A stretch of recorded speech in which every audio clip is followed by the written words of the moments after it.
नमस्कार, स्वागत है आपका मार्केट लाइव में। खास सेगमेंट, खास शो आपके लिए लेकर के आए हैं।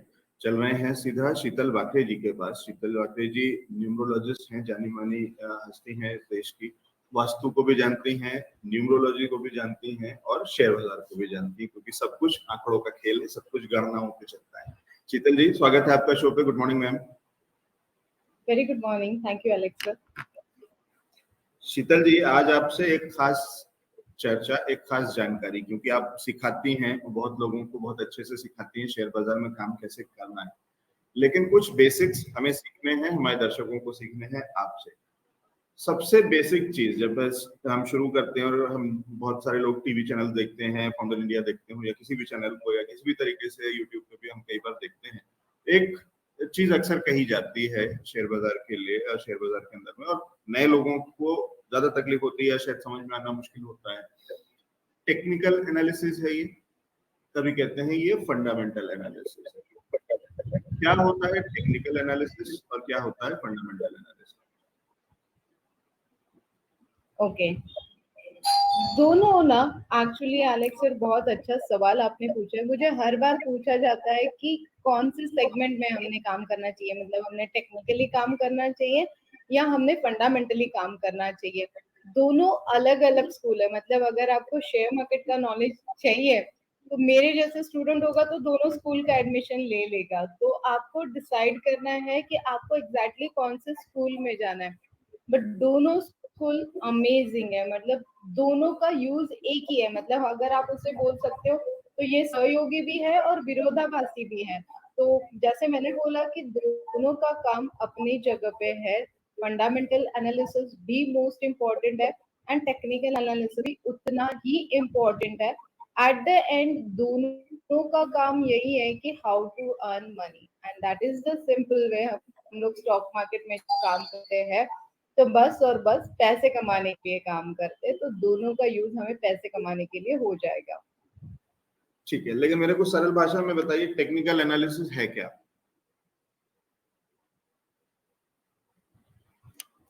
टेक्निकल एनालिसिस, अगर फंडामेंटल एंड टेक्निकल एनालिसिस दोनों का अगर आप डिफरेंस अगर आप मुझसे पूछोगे कि what is mean by technical analysis, जब आप ट्रेड करते हो और अपॉर्चुनिटीज अगर आपको ग्रैब करनी है तो वन ऑफ द बेस्ट, मतलब ट्रेडर्स के लिए बेस्ट है टेक्निकल एनालिसिस। इसमें काफी सारे स्टॉक की आपको मूवमेंट मिल जाएगी, हिस्टोरिकल डाटा मिल जाएगा, आपको सिंपल मूविंग एवरेज मिल जाएगा, सपोर्ट एंड रेजिस्टेंस लेवल मिल जाएगी, ट्रेड लाइन मिल जाएगा और मोमेंटम इंडिकेटर्स। जैसे आप, हाँ, जैसे आपने बोला कि स्टार्टिंग में जो लोग नए होते हैं वो आ जाता है, उन्हें आरएसआई इंडेक्स के बारे में पता होता है, मूविंग एवरेज के बारे में पता होता है, but at the first stage वो सीधा फोर्थ फ्लोर पे चले जाते हैं, वो ग्राउंड फ्लोर से जाने की कोशिश ही नहीं करते हैं।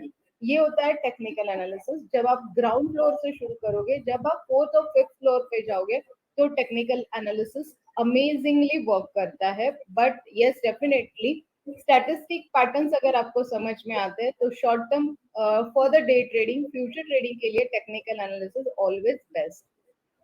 ठीक है, ये है फायदे टेक्निकल एनालिसिस के, और उससे हमें मिल जाता है डेटा। डेटा के बेसिस पे आगे का डेटा, पीछे का डेटा बता देता है चार्ट से देख करके कि आगे आप क्या लेवल्स आ सकते हैं या कहाँ पे आपको अपना सपोर्ट लगाना है, स्टॉप लॉस लगाना है, किस तरीके के टारगेट्स को लेकर के चलना है, और वो बिल्कुल आंकड़ों के से आंकड़ों की बात होती है। फंडामेंटल एनालिसिस के क्या फायदे हुए ma'am? Fundamental analysis, I love fundamental analysis because यहाँ पे ना आपको वॉरेन बफे के दो रूल्स है। Mister Warren Buffett and Graham जो भी इन्वेस्टमेंट करते थे वो पूरी तरीके से फंडामेंटली रिसर्च करके करते थे। तब तो अलेक्स सर वहां पे कैल्सी नहीं था। आज हमारे पास कैल्सी से लेके free app, free websites, YouTube, everything हमारे पास अवेलेबल है।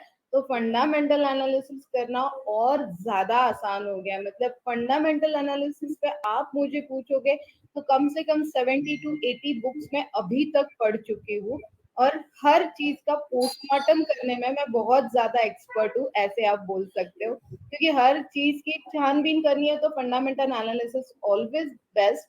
यहाँ पे अगर आपका स्टॉक का इवैल्यूएशन करना है, आपको इंटरेस्टिक वैल्यू निकालनी है, आपको ओवरऑल फंडामेंटल एनालिसिस अगर पूछोगे तो इकोनॉमी एंड इंडस्ट्री की जो कंडीशन है वो फाइनेंशियल स्ट्रेंथ फाइंड आउट करने के लिए फंडामेंटल एनालिसिस आपको वर्क करता है।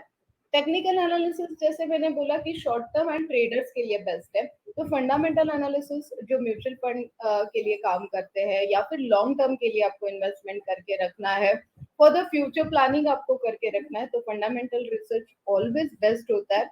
इसमें आपको कंपनी की earning, expenses, asset and liabilities अगर आप थोड़ी बहुत स्टडी कर लेते हो तो आपको स्टॉक कितने दिनों तक होल्ड करना चाहिए और किस तरीके से स्टेप बाय स्टेप इसमें इन्वेस्टमेंट करनी चाहिए, ये आपको पता चलेगा।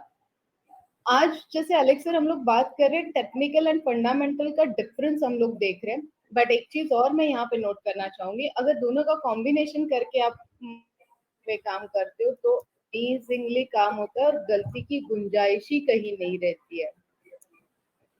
ठीक है, तो ये कह रही हैं शीतल जी, और उसका मतलब ये है कि टेक्नो फंडा एक और बीच का रास्ता जिसमें आप टेक्निकल एनालिसिस को भी इस्तेमाल कर लेते हैं, सारे आंकड़ों को, चार्ट्स को, और वो सारी चीजें भी, और फंडामेंटल्स भी। फंडामेंटल्स में और क्यों इन्वेस्टमेंट के लिए जैसे कह रहे हैं, और अभी किसी का सवाल भी आया दर्शक का भी कि वो फंडामेंटल एनालिसिस इन्वेस्टिंग के लिए क्यों, तो फंडामेंटल एनालिसिस भाई जो वॉरेन बफेट का जो एग्जांपल दे रही हैं शीतल जी, तो वो पहले उस कंपनी को, उसके बिजनेस को, उसके मैनेजमेंट को, उसकी खबरों को, सारी चीजों को, पॉलिसीज और सब कुछ देख करके, उसके एनवायरनमेंट को देख करके हम समझ लेते हैं कि कैसी थी कंपनी और कैसा चल रहा है और आगे कितना जा सकती है। और इसको वैसे ही समझिए कि कॉमन सेंस की भाषा में अगर आपको कहा जाए कि ये रिलायंस है, तो आपको पता है कि ये रिलायंस का मतलब ये है कि एक बड़ी कंपनी है जो आगे और बड़ी होने वाली है या होती जा रही है।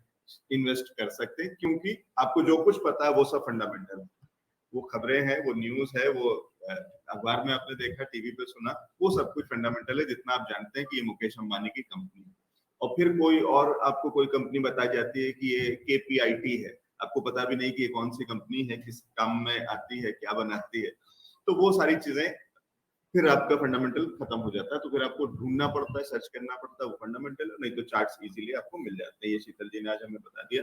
शीतल जी बहुत शुक्रिया, बहुत आपने हमें लिए शॉर्ट नोटिस पे समय निकाला और एक छोटी सी और बेसिक सी जानकारी हमें शुरू करी। ये आपके साथ में ये सीरीज हम जारी रखेंगे और धीरे धीरे बेसिक्स ऑफ स्टॉक मार्केट सीखने की कोशिश करेंगे, क्योंकि आप अपने स्टूडेंट्स को सिखाती हैं, आपकी क्लासेस चलती हैं, तो वो क्लासेस ज्वाइन करने के लिए तो हम वैसे ही सबसे कहेंगे सारे दर्शकों से कि वो देख सकते हैं और आपको ढूंढ सकते हैं, आपकी जानकारी आपके बारे में सब कुछ स्क्रीन पे है, तो वो आपसे संपर्क भी कर सकते हैं। लेकिन उसके अलावा हमारे लिए और हमारे दर्शकों के लिए आप जो कहीं ना कहीं एक तरीके से फ्री में जो जानकारी आप दे रही हैं, उसके लिए बहुत बहुत शुक्रिया। थैंक यू सो मच शीतल जी, आप हमारे साथ में जुड़ी और आपने ये सारी जानकारी हमें दी और सिखाया कि आज टेक्निकल एनालिसिस क्या होता है, फंडामेंटल एनालिसिस क्या होता है, दोनों के फायदे और नुकसान भी सिखाए। Thank you so much.